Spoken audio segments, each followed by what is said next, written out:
Kay no ina hanzalay sina. Ngasali kay kuiroge. Kay di workshop han do photpiu ya da na. Khoira mai jara pholalini. Tayar ji jo pumnan chale. Manung gi tube tu jo pulop khak tana le rame. Aduda enchi manga gi fairi no pi no faina lenga ga makun chung chung law ani ho le rame. Purong tho le rame. Yare se. Gari sopiro. Nang ri soja kroba. Helmet tu supiro.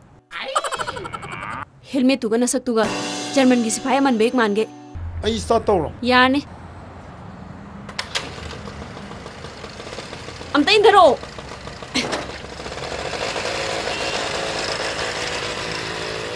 Amat tawre ngani. Hoi daw ga sawle. Mai ngang mom gi ta ta. Hane me pham jasi. Karina mo tinderba. No thinre di khong cha khoi ro. Oza sunu pi de live shole he. Nang ngang ni cheng jai bang thajan na chalo. Akoi thasna la di harang lu ni. Ado akoi na phangai bul pa chahum je. Sidagi lupa yang kai dikak tabi yadre. Karigino. Akoi ni gi hore nu doiram. Chugan na ba. Lak trisni bunga. Ma di amal duna ne. Ong dina dum pu khramne. Khongchik kamai tawre. Akoi khongchik na patan ne khai gre. Ti na na chet kre. Ha. No ai da. La kami sang hore ha. Kare para du biro na. Para du biro ngonda. Ai chaki ana ba. Chen do biro.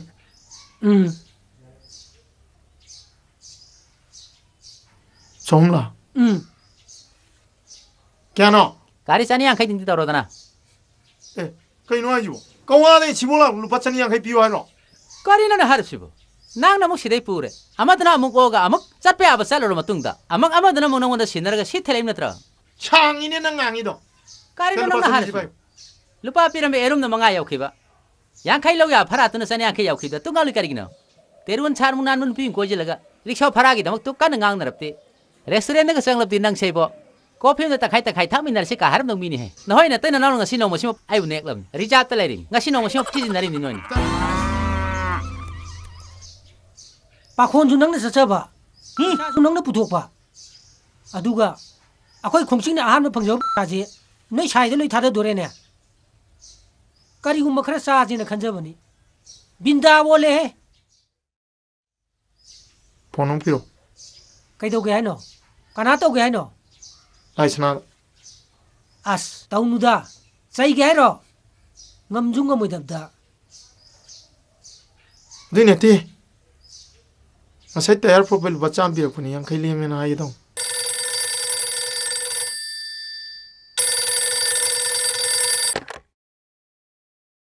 Hello? Kanano? Moi jalan. As. Machanupi pai lo, machanupi. Babu. Laisana am to pahan biro. Ibungo nang kadai degino. Ming no kari. Adugo sinpham no kari no. Babu. Ai ngana pi thong dei ne. Iming na phara ba ko. Ai gi sinpham di yen tunaraga commission chabani. Ichan pi kari mari lein ba. Babu ngai khoi college ta minnarak pani. Ibungo GP Women's College da karam ba soktagi nupa tam kharbage. Aidi ibungo major do olbo ningure. Nonsense. Binda woli he. Ambe lain do pachara me am chumme. GP de nang khoi. Masi punamak se nang na sophalline. Ai do je noi khangre. Ai do je as a sort of the plaster. Sa tu ko na thong ye dong ni ke dor ge ma. Ai ne kan da jinjam ta sudok ke tawani hek ta ngamdaba. Yare dei ma. Sarap sapo lei do wa nam. Ke do wi ma na pun so nei no. Ai lei ji di. Washing machine am lei ngam ma su na te. Phi subi na ba. Nupi du ju pusan me ab na tri ngam ma na tri. Matam ghara di hogi si position ji lei tam. Hogi matam na nupi nupa khena ba lei ri bo. Right chama ne kaino. Nupi na boxing thi da chai hoi din. Hanang meri ko ma thin da tra do din. Fashion show bok thok re mi di. Ai mung jil lai je nupi tang khai nupa tang khai. Ming ju tang khai ni. Tha chana. Ima oi nung si na thon bi ba ming. Tha chana. Cái ngon.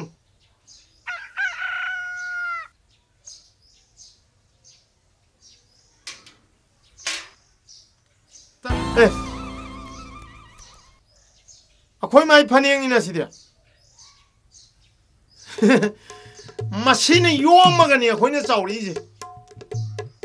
Machine khối thak handana khanba yaban nate. Wang na khanga dabani. Laiwoi khraba thongna paraba. Khối gi pai pusina. Masigi phaniang machine asina jantra da hapaga sinarimni. Bom top kanagi thang tian amata changma ngamde na light tin. Aidi mase aidi phaniak sigi matang da documentary film am munamning ni national competition naga thajalladi national award ti soidre thimje am chumba hai tare ne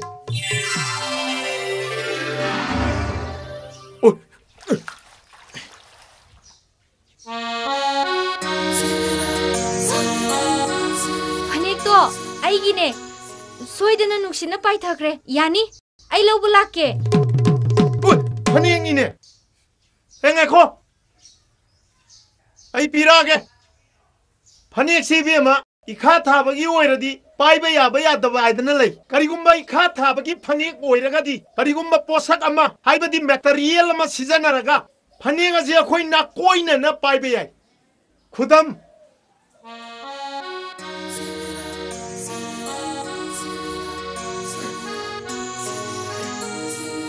15 August की flag चिंगत पे मोंगे पंचायत की election में जिला परिषद की प्रधान की flag चिंगत पे मोंगी में मा लोकसलो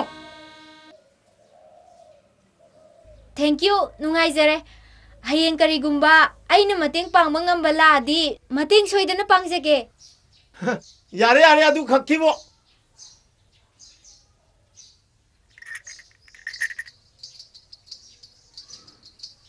कायदे नुपीनोसु नांगै लैबजु उदे ngasi디 수망 마토니다 누미수 타서 punna थोक्सलक्पै मोंगिने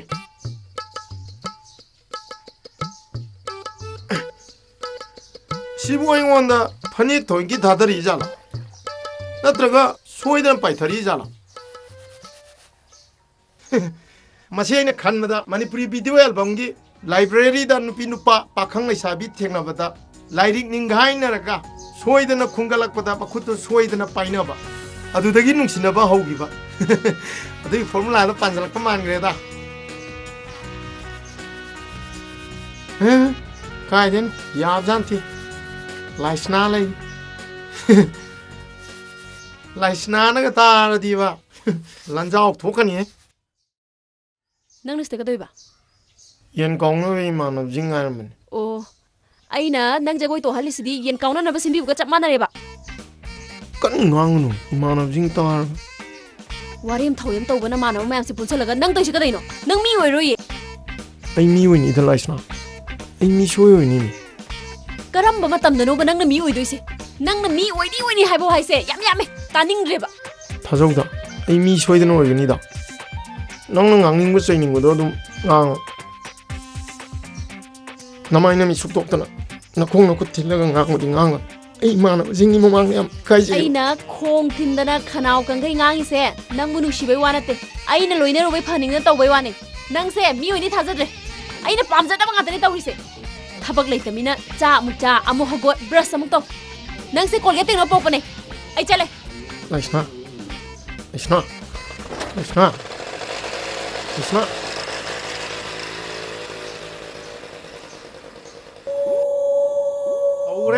tore Oke pa benga da tha da IT degree da unge da Kai kai ngang dagre ka thingang ra amo na la to man ra ꯑꯩꯈꯣꯏꯅ ꯎꯕꯗꯗꯤ ꯃꯥꯅ ꯈꯔ ꯌꯥꯝ ꯉꯥꯡꯈꯤꯕ ꯑꯣꯏꯅꯤꯡꯉꯤꯗ kadai de no da ma di ma khong ma khut thin nei on la le ni kai no ai no hai man di dang jab jab yan da ma chen nang le ja di ma nga chi hing tum ma ya dong man de ꯍꯥꯁꯅꯥ ꯅꯨꯄꯤ ꯍꯥꯏꯕꯁꯤꯗꯤꯅꯦ ꯅꯨꯄꯥꯒꯤ ꯃꯈꯥꯗ control ꯇꯧ ꯊꯝꯒꯗꯕꯅꯤ ꯈꯪꯉꯕꯣ no pa yi sa mai ma puni da ta khoi yamna jo haijaluluda hayeng mana nang mu thado amadi binda woni ko sahi kya surge ru jarak ta ba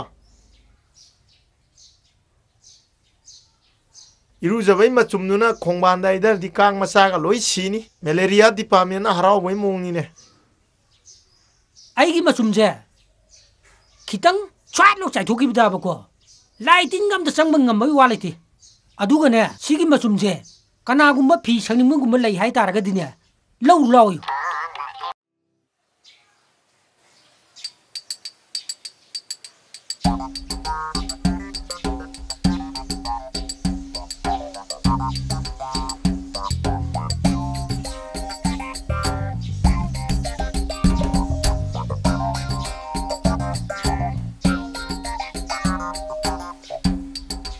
Idi kai Tawuru mahina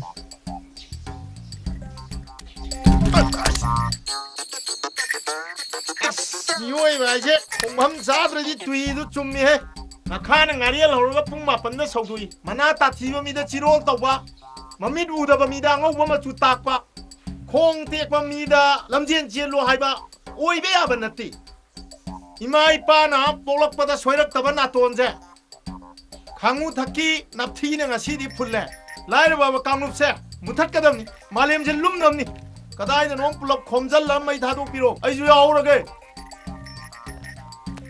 sakthum phidung da ba ningma kair ba mi ngatani ngasi crime tawri je leibak sida aduna mari leina ba department nga tan na yam thu loisan biro natra di yam sathi ja thi ba crime tawra ni ei nang ngangi betu kanadano thangna bana taraga angau bune harani e mina namu nung sibina roye nung sibina ba onna bada nung jang thungba yabina ba onna bada yapang tekpa aigi punsi je suktani ore mema puk thanna ba chaba ya da ba ima pian da ba myam je phungna thamma je waye khara law khong kok preng mane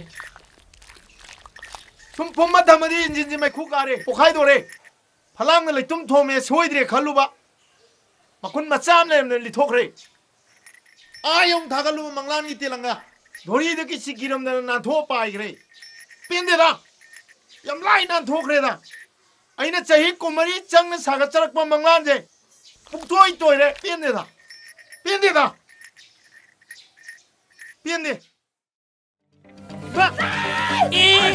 baby sini lo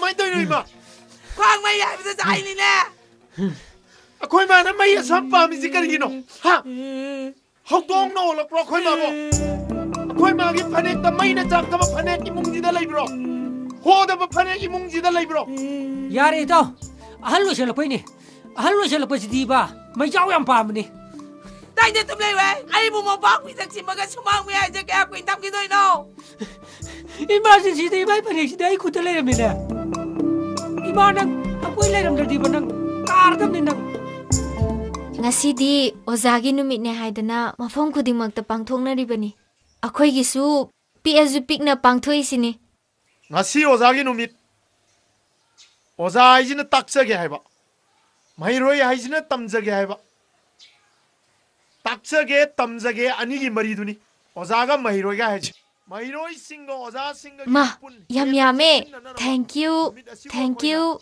ngasidi larishu tamaroi damnina mayam jagoi sagadamni ko ngasigi ozagi numit asigi khudong chaba lauraga aina na khoi ani na phamda wahang amam hangani chinong nang hana hairo hogdong jing graji da kai hai do subi yai yumda yok pasani huiju yumda yok pasani kenari bai babu huye ma de hogdong ko tawda bu lali hogdong hai bajing graji da ket hai ga tabni nangna thona phana nasana nasabu thajana pakhum piri bado ozana yai adai bon thai nangi wahang amo hangage koja noi na ngasi ozagi numita ozagi khudol pot ne na borakli base si kaino mailen masing raji da kari hai pumpkin good adudi banan toro pang pun ke pumpkin kite kin pumpkin yai yam base nang na wahai sing asibu masa khai na khai do ga hai na ho na ri bado ओजाने याय अदुम लाली pumpkin हाइबनी PUMPKIN pumpkin माइरेन को सारो new ओजागी थमोय pen नबगी दमक हजाई जब करीगुम खरा खुदोल तंब याय जगोय खंगदे इसई खंगदे सैलेंग खंगदे याब्रा ये ओजा कनान तौनी ओजा आई हन तुजगे अदुदे हौरो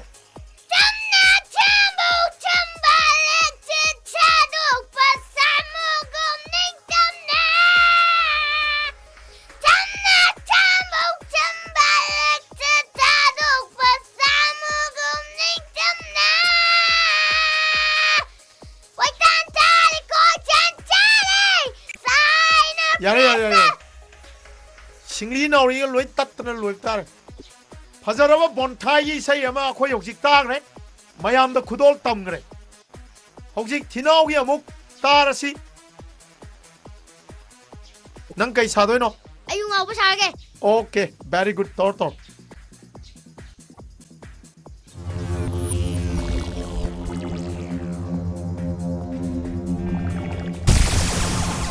यम माले अदो नंग you ngawbudi amale yu thakpadi ade ko BDF ओएसी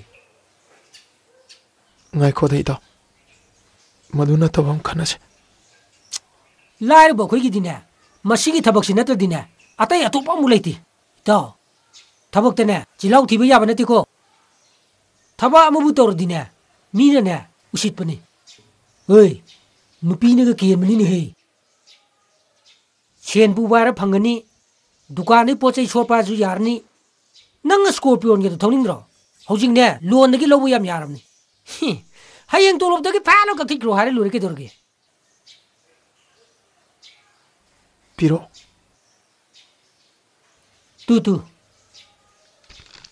तू अद यावनी यौ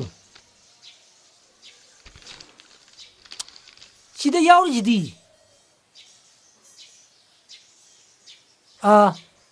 माही की था MABF कइनो MABF दे मैट्रिक एफियर बट फेल है हक्चांगी फिबम यंगतु थबा की इंची ने कुंथ्राइन थोई कोन थोइबा फंथुओगसु अदुम कुंथ्राइन थोई कोन थोइबा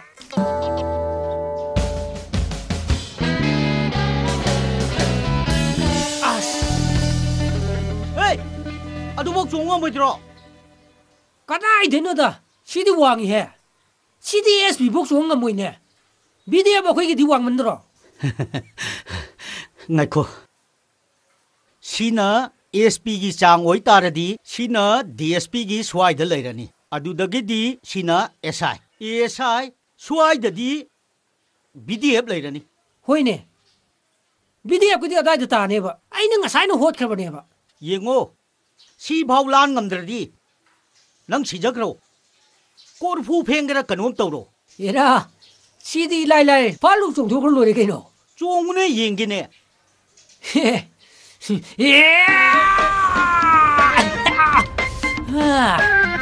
खल्ले है इबुगो नंग छोइदन खल्ले बा थैंक यू सर अदु नदी आरोय scene मरूरीने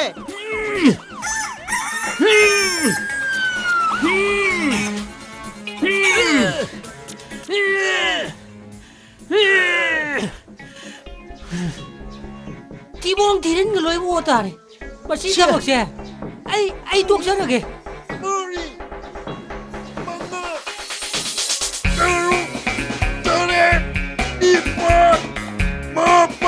BDF training to bravo.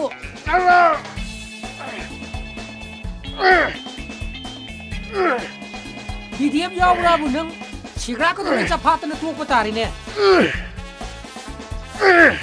नंगी ट्रेनिंग तो दी अमेरिका दबुक तो भी ने सेल्बस्टर स्टेल तो रू वाली ने गाय कुछ नंगी पार्टी में दो पिलो को ये कदाई ना पामुंग दो लो शेगाई तारे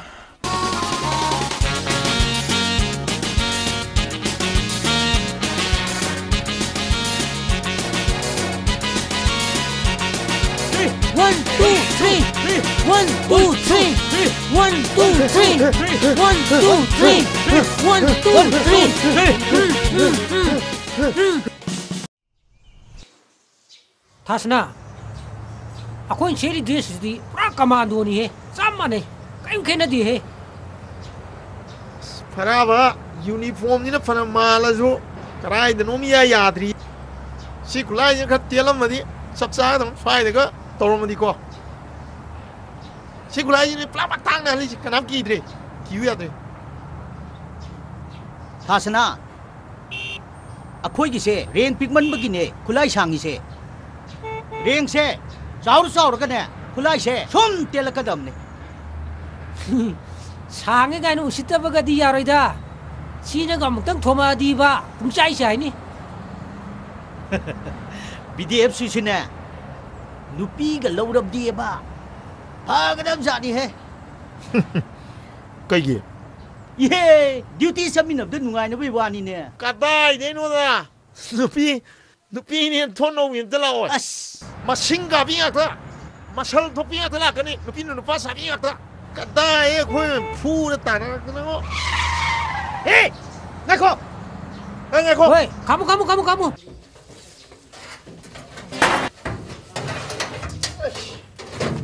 मा इधर दा इमा नसाला नसा वार चलू भाई हले इसाला एदना मई गो खिगे लेरंगो को कई तो वही मई नो नी इमा नंग मयाम ओलक खिनी सिदाई दी पोस्टिंग मथंग ला आनी नंग मई ओपदा सिदोई नी इमा ना खुदांग चोक्था न लोई दोई नी आई नंगरांग मंगदो उई खलंगनी खुलाई गदी पायमद्रो पाइदे कदाई दे उरनी गेने अमेरिका उदमीना अमेरिका मंग बहोंगदे नचागी सी यूनिफॉर्म जा हान बोर माने अनि कदो मुचा खन याम नखंगनो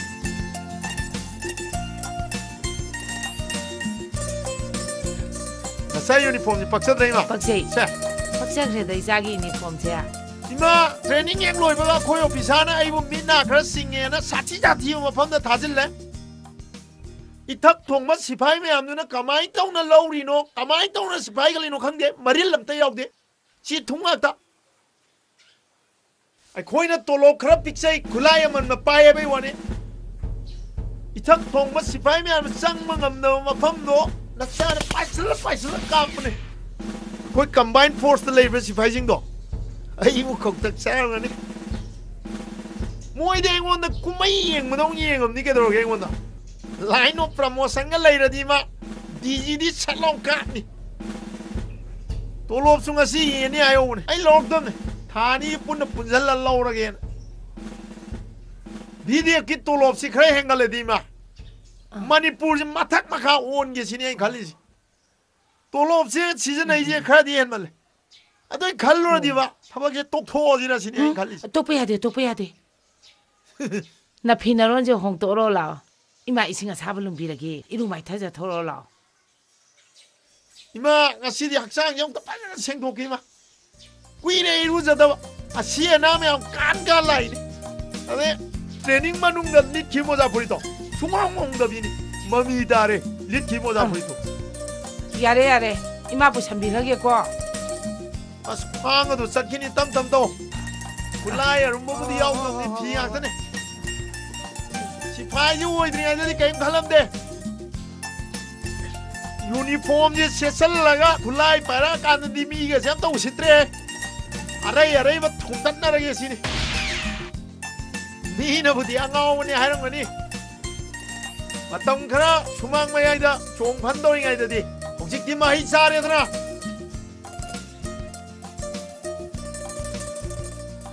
नसिदि खावांगजि चिकचिदा याद्रे मुंगजे आइनिन यम कार खोय मान ना लोय तारे तोलो फंगक पद टाइल्स नपसन गे हनकति नंगी नपता बलाइरी इमा इसिंग थांका पिरुरगे चा साबसु चखोमुक फोंबिरुरगे ला इरुजारो